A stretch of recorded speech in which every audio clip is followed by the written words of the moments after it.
morning, students. Welcome back to Lisa's class. Yes, I'm your teacher, Lisa.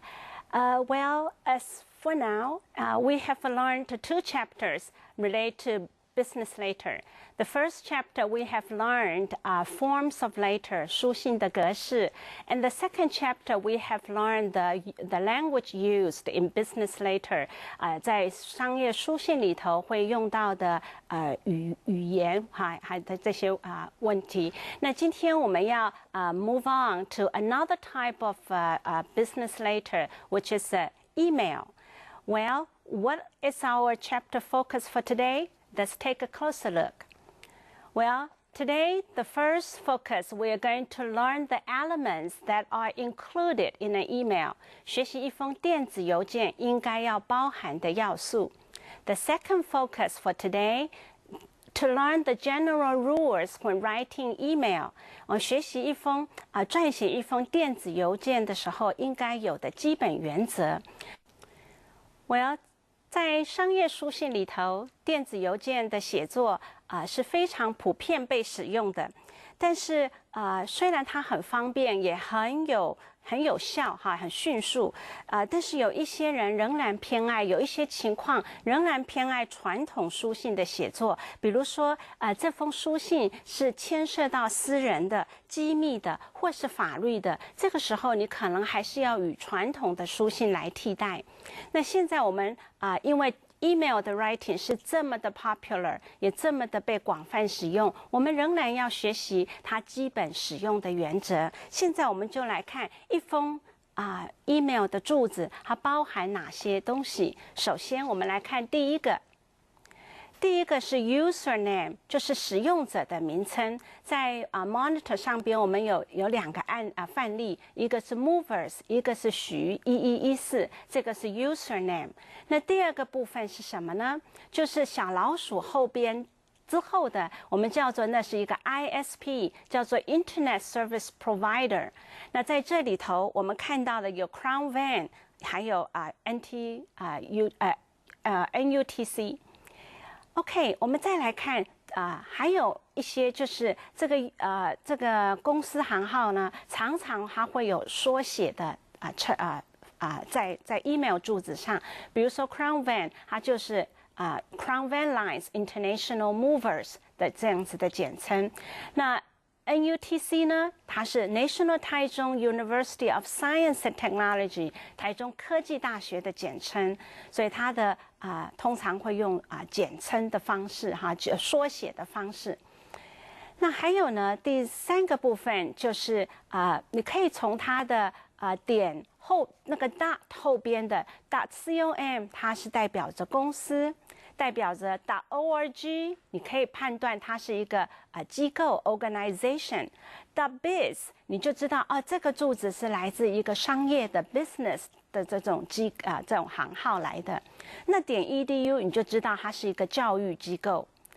OK， 那我们再看最后的一部分，有时候你会看到有一些国家的缩写在其中比如说 TW 就是台湾的简称，GB 是 United Kingdom or of Great Britain。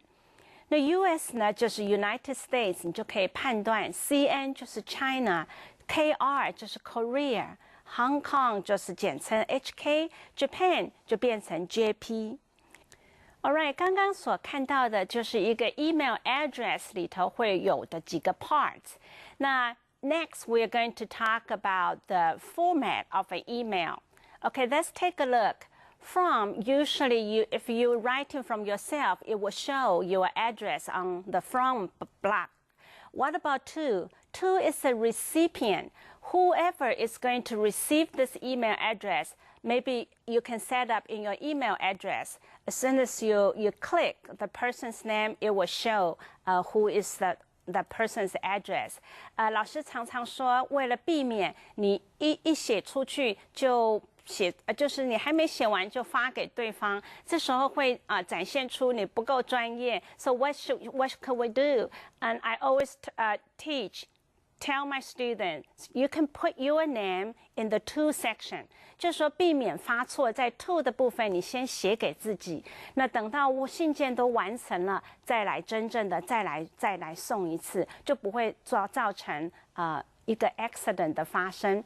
那接下去有另外一个 SCC，it's a stand for carbon copies used when you want to send copies to of the message to other people。SCC 就是除了收件人之外，还有谁要收，你就可以 SCC 那个地方。那你要知道 SCC 对方是看得到这封信有传给对方的，所以在这种情况之下，除非你要让对方知道还有谁收到信件，否则的话，你要去按一个 at BCC。我们来看画面 ，at BCC 就是this is you don't want people to know who has received copies. You don't. 那么这个是 B 是 blind 的意思，就是不让对方看到还有谁收信。好，这是2个的功能，我们说明一下。下一个我们要看的是 subject。subject 就是你这封信的主题是什么 ？The topic you were writing about。这个部分呢，有同学反映，就是说很不容易下标题。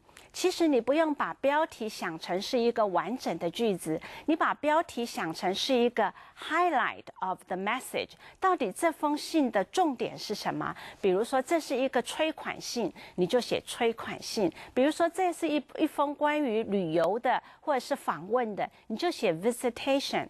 如果这是一封关于接机的，你就可以写 flight arrangement 和 flight schedule， 来让对方知道这些重点。Anyway， 一般的商场上处理很多的信件 ，so you need to write the topic. Okay, the next one is attach file.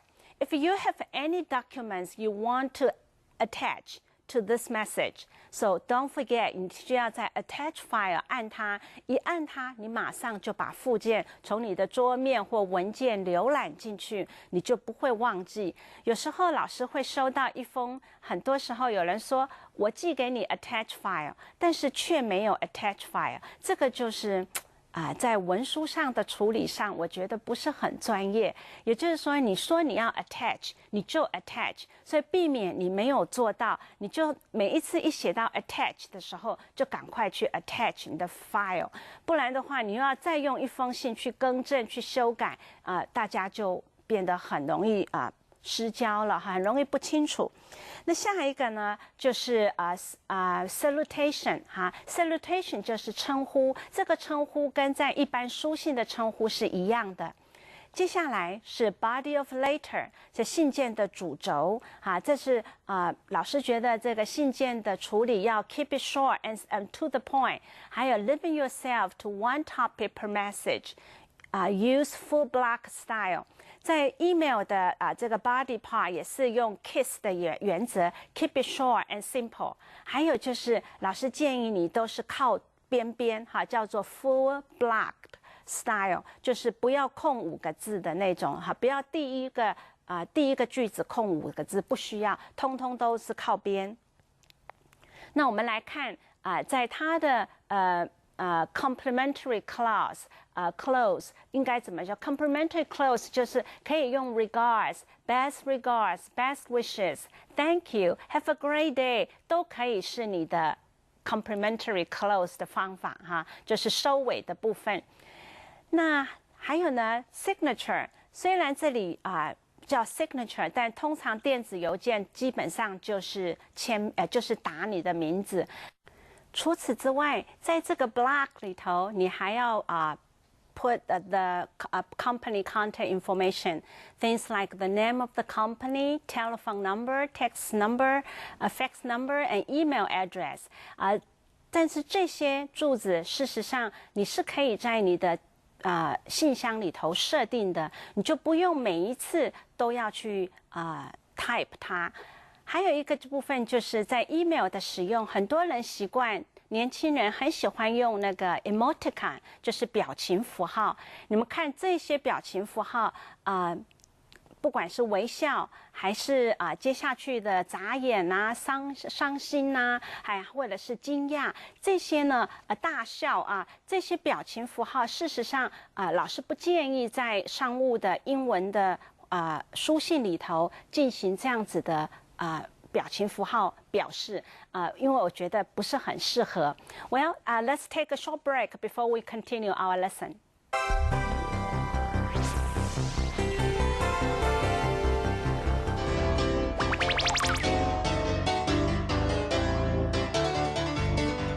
Welcome back, students.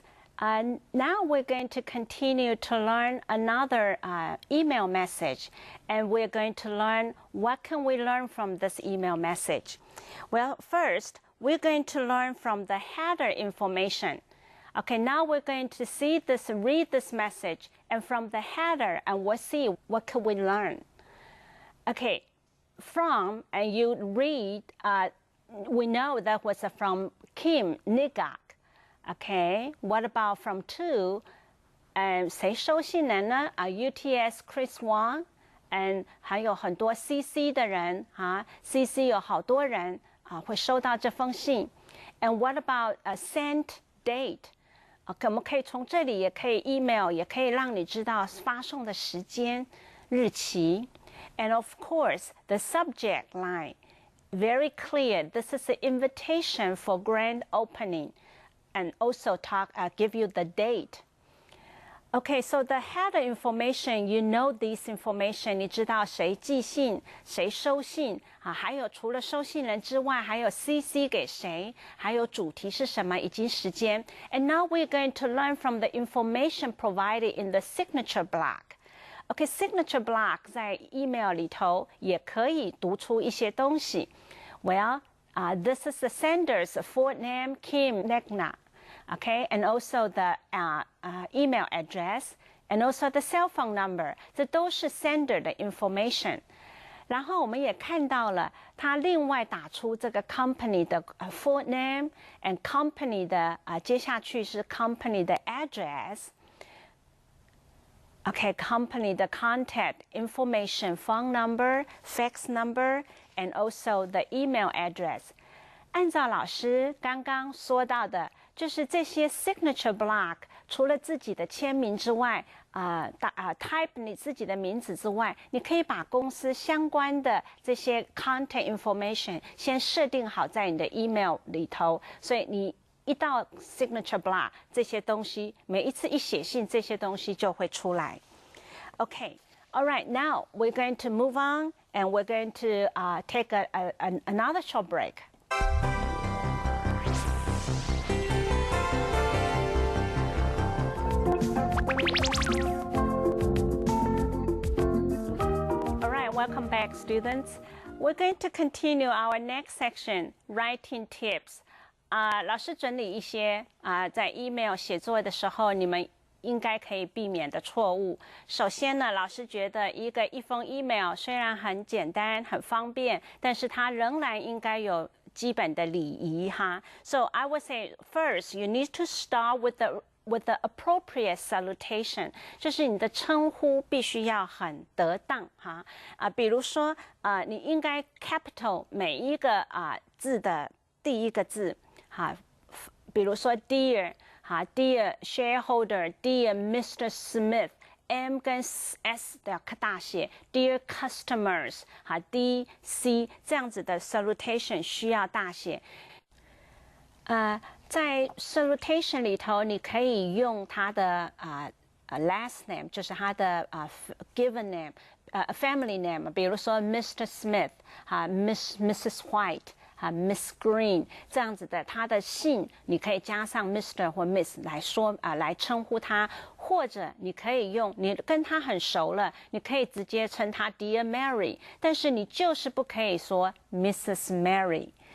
我知道现在在很多小学、幼稚园，他们教学会叫他说 Miss Sandy Miss Lisa， 这是不正确的称呼，以至于在商业书信里头，同学们就带进那种从小的习惯这个要特别注意。当然，老师也在书中有提到，在商用在 email 里头尽量避免 hi、hello， 除非你跟对方很熟啊，不然的话还是用 dear、Mr、Mrs， 然后开始你的信件接下来我们来看，在 email 的写作里头，你也要写 write in a natural style， 就是说这种自然的风格也是很需要求的。我们来看两种old-fashioned style 跟 natural style 的差别在哪里？第一个，我们看，比如说你说 we take this opportunity to inform you， 其实你就可以说 we are pleased to inform you，we're pleased to tell you。那 old-fashioned 的 style 说 we wish to thank you， 你就可以很简单说 we thank you for helping us，we thank you 就很可以了。第三个 in response to your request of， 哇，很绕舌，对不对？你就可以直接说 we appreciate 什么什么在这样子的表达里头可以尽量精简会让你的 email 读起来比较口语化。接下去也要注意到email 里头应该 limit one topic per message，which means 你在这一封跟一般的书信的一样的道理，就是说一封 email 也只有一个主题。如果这里头有很多件事情，你就应该拆开几封 email 寄出去。还有呢，老师建议你不要用 abbreviation，don't use a text message abbreviation， 不要使用缩写。比如什么样的缩写呢？我们来看例句。比如说，你可能说 How are you？ 这同学们在手机简讯会这么用，但是在商场的email 里头，你应该 type out How are you？同学会用 I received your message today， 都把它缩写了哈。你事实上不好的，应该写拼出来 I received your message today。也就是说，同学们在手机简讯用的那种超精简的那种写作方式，不可以把它带到 email 的写作来。email 即使是很 casual 很轻松，也不可以这样子，因为这关系到你是在商场书信里头。All right， 还有一个就是老师要谈到的，就是 don't use emoticons。刚刚我说到了哈，有很多符号的感情符号的表达，目前还有更多都不断的在被created 哈，被创作出来，但是这个不合适，应该避免使用比如说 smile， 很多人就会用这种 happy face 或者是伤心，同学就记住，不管是怎么样的创作的emoticon 都应该避免。再下来，我们觉得use appropriate complementary clause that is also important when you write email. Okay, for example, what can you do? Okay, this is what you can do. You can simply say yours faithfully. This is a good way.Or you can simply just say sincerely or best regards. That would be fine. But what about love? No, you can say love. 很有意思的是，同学们在写信的时候常常会用 love 西式的表达说，就是结尾的时候会用 love。这通常是发生在就是你跟家人啊、好朋友啊这样子写信，可以署名 love， 就是你所爱的或者是爱你的。但是在商业书信里头，你应该避免啊。Next one is you do not write words in capital letters in an email message. Some students will write an email message in capital 来强调它的重点。这是不好的，你应该要避免。比如说 ，Please send me a copy of your latest price list.OK， 你要强调 latest， 我知道你的意思。那你可以怎么做呢？你可以照老师画面上写的，你把 latest 用星号引起来，那人家你就凸显了这个 latest 的重点。最后你还需要的就是 check your message before you send off this email.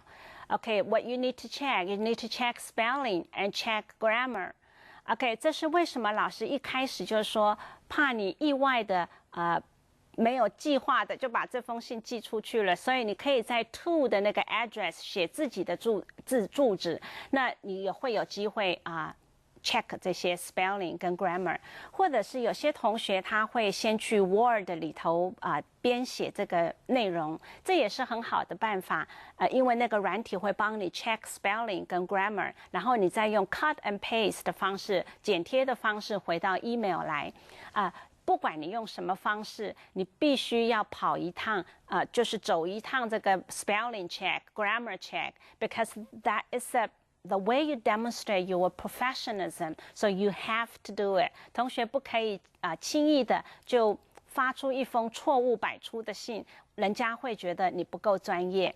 那现在我们来看我们 Let's Practice 里头，老师想要让你们练习一下，你看这封信到底有哪些你觉得是不完美的地方 ？Well， 首先subject 是空白的，老师说 subject 很重要，它必须要有然后我们看到了它缩写 thanks、your、received、you 都缩写，这是不对的。还有呢，它用了 love 来结尾 ，love 是正确的结尾，但是不适合用在商场上。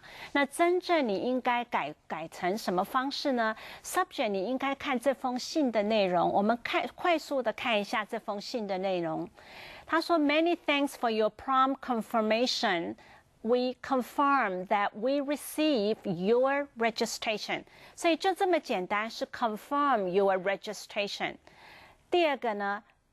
称呼是谁？这位先生是 Mr. Cho， 你要把它写出来。他 to James Cho， 所以你就是 Mr. Cho。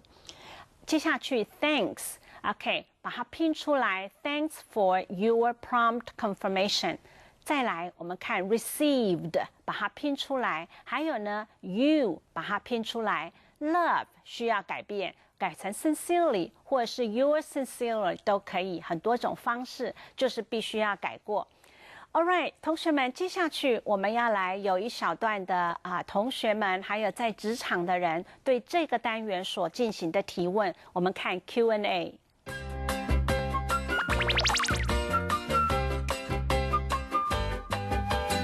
同学，欢迎回到 Q&A section。在这个 section 里头，老师会回答一些同学们上完这堂课之后会有的问题，还有就是一些在业界在工作的人，他学完了英文书信老师所教的这个讲次之后，会有些什么问题？老师把它收集起来，然后带到录影棚来，让学生来发问。现在我们来看看这些同学有什么问题。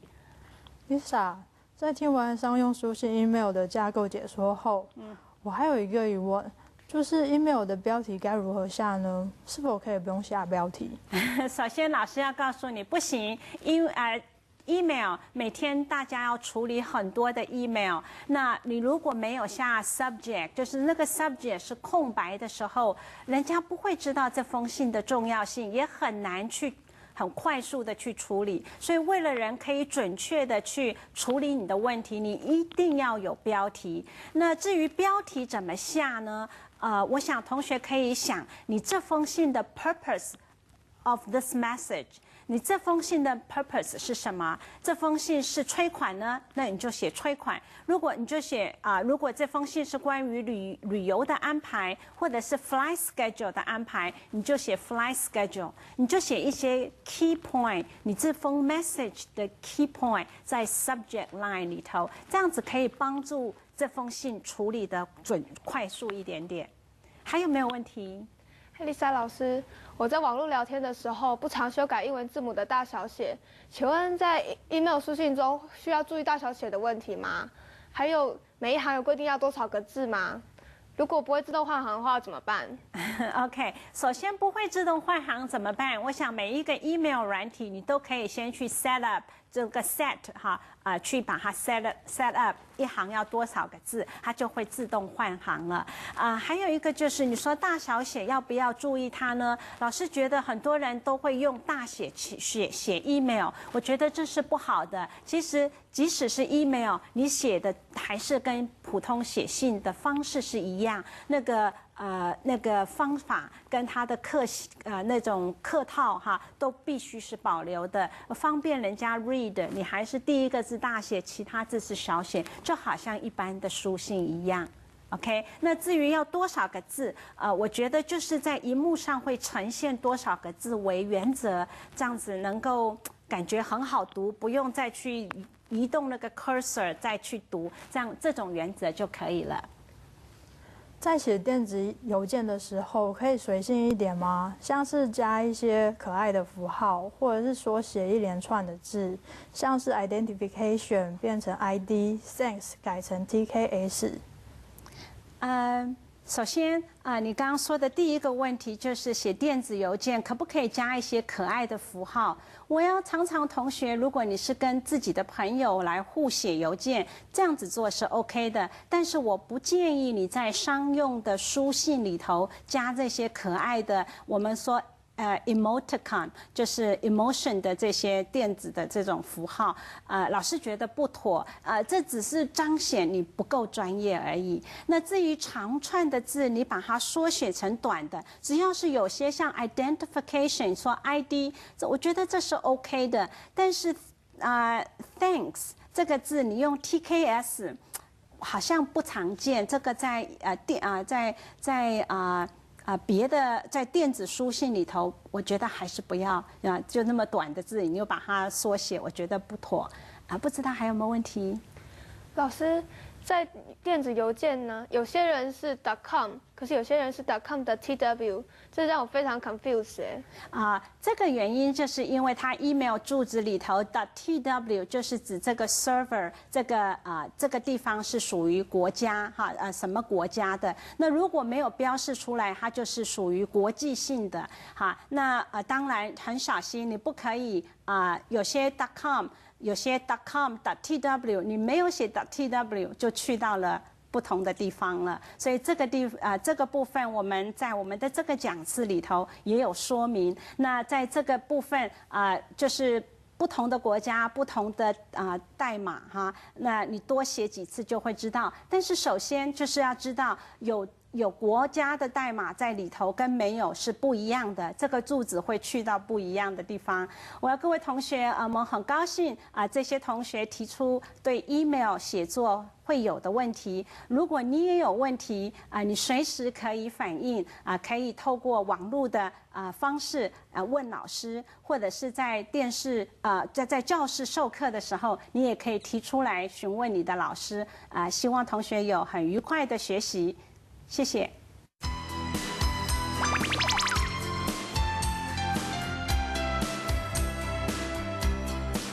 各位同学，今天在我们email writing 里头，我们学到了一封email writing 应该有的写作的基本的态度跟原则。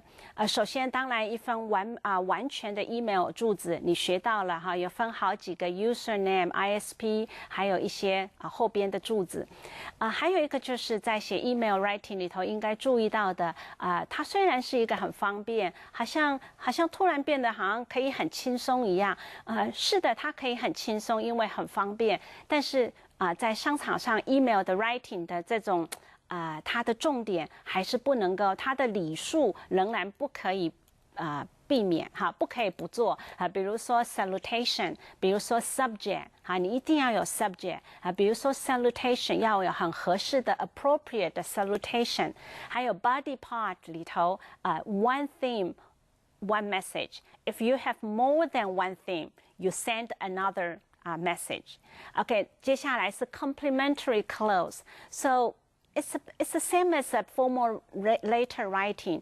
你的收尾要收得非常的合适，然后当然最后你可以把你公司的住址都包含在里头，可以设计它，以至于很清楚的公司的头衔、住址都在 contact information 都在上边。